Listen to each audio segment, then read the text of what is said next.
In today's video, I'm going to teach you how to enable or disable embedded content in Google.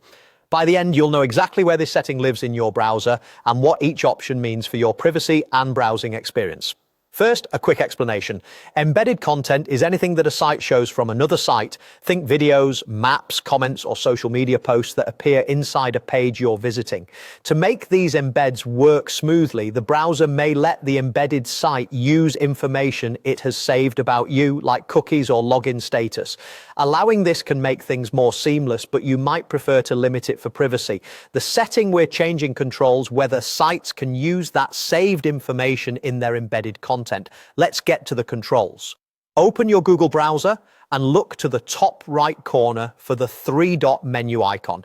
Click it to open the main menu, then choose Settings.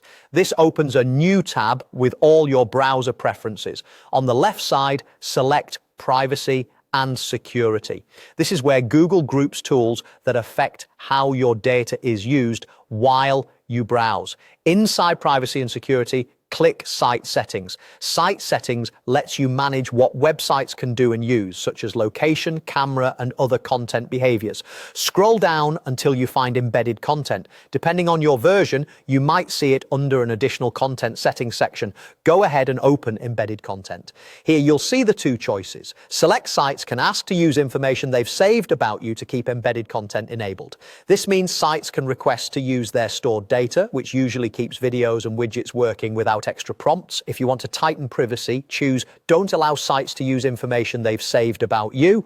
That disables embedded content from using that saved data, which can reduce tracking and personalization.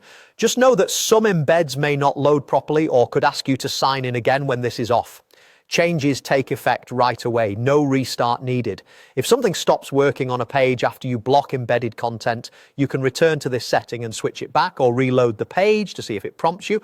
You can also test the result by visiting a site with a video or a map embedded and seeing whether it plays smoothly.